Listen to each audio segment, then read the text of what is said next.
It was supposed to be the happiest day of her year, her birthday.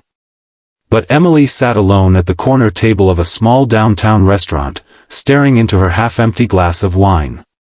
The candles on the cake she had ordered for herself flickered weakly, the way her spirit did. She hadn't expected the loneliness to hit so hard. Her friends had moved away, her phone was silent, and family was just too far to care. The waiter, Jason, noticed. He'd been working doubles for weeks, tired and broke himself, yet something about the way Emily held back tears over a slice of cake tugged at him. He brought her water, then gently asked, "Celebrating something?" "My birthday," she mumbled, forcing a smile. When it was time to pay, she fumbled with her card, declined. Embarrassment rushed to her cheeks. But Jason only smiled warmly. "Don't worry. Tonight, it's on me." Emily froze. A stranger, barely making ends meet, was covering her bill. He didn't walk away after that either, he pulled up a chair. For an hour, he talked, cracked silly jokes, and reminded her that even in a lonely city, people still cared. By the time she left, her laughter filled the air. The bill was paid, but more than that, a piece of her heart felt lighter. Sometimes, the smallest acts of kindness carry the heaviest weight. And that night, Jason gave Emily the only gift she truly needed, a reason to smile again. Emily woke up the next morning with a heavy head but a light heart. For the first time in months, she had laughed, really laughed. Jason's kindness lingered in her mind like a warm echo. She pulled out her phone, scrolling through missed calls. Still nothing from friends or family. But tucked under her napkin from last night was something unexpected, a note. "Happy birthday, Emily. Don't forget, you matter. Jason." Tears welled up. She barely knew him, yet his words carried more care than anyone else had shown in years. Later that afternoon, the restaurant number popped up on her screen. Hesitant, she answered. Jason's voice was shy but cheerful. "Hey, I just wanted to check in. You got home safe, right?" Nobody had asked her that in a long time. She smiled through the lump in her throat. "Yes, thank you. You didn't have to call."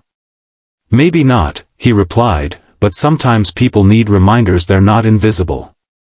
That simple statement hit her harder than she expected.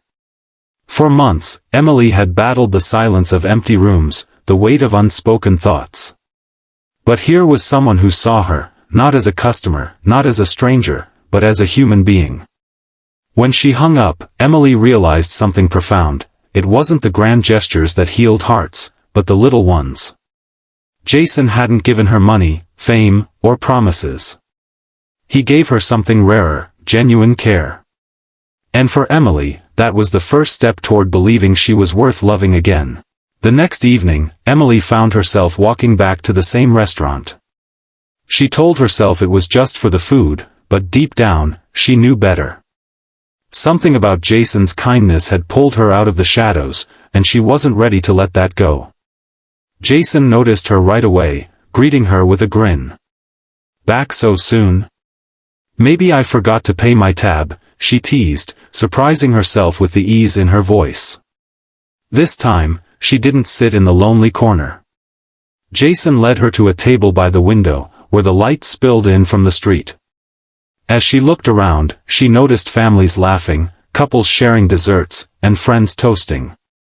For once, instead of feeling like an outsider, she felt present. Jason checked in whenever he could, cracking jokes, refilling her glass of water, and even sneaking her a slice of pie on the house. But what struck Emily most was the way he listened when she spoke. She told him about her job she'd lost, the move that went wrong, and the silence of her birthday. He didn't judge. He just listened. When she finally got up to leave, she glanced at the table where she had sat alone the night before. The empty chair no longer haunted her. Because sometimes, all it takes to heal a lonely heart is someone willing to sit beside it. A week later, Emily returned, but this time with purpose. She wasn't just a customer anymore, she was searching for the man who had unknowingly sparked a change in her. Jason was wiping down a table when she walked in. His face lit up. "Emily. Back again?" She laughed. "You act like it's a surprise." They sat down after his shift ended, sipping coffee from paper cups.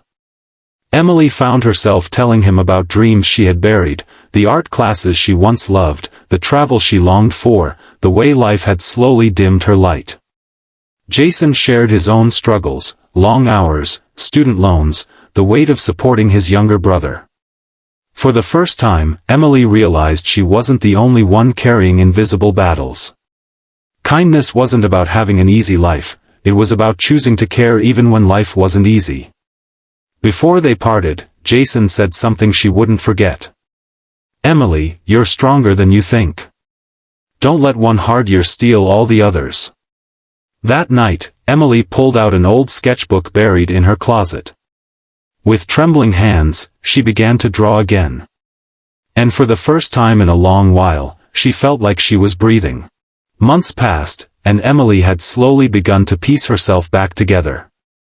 She found a part-time job, joined a local art class, and even made new friends. But through it all, she never forgot the waiter who paid her bill and stayed until she smiled.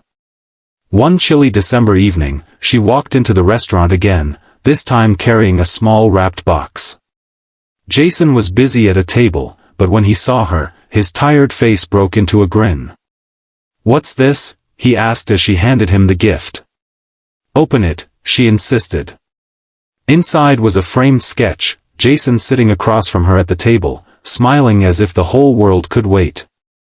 At the bottom, she had written, "For the night you reminded me I wasn't invisible." For a moment, Jason was speechless. Then, with tears in his eyes, he whispered, "No one's ever done something like this for me." Emily smiled softly. "That's because you were too busy doing it for everyone else." In that moment, the roles reversed. The girl who once sat broken on her birthday had become the giver. And the tired waiter who lifted her spirits now found himself lifted, too. Because kindness has a way of circling back, sometimes in ways we least expect, and always when we need it most.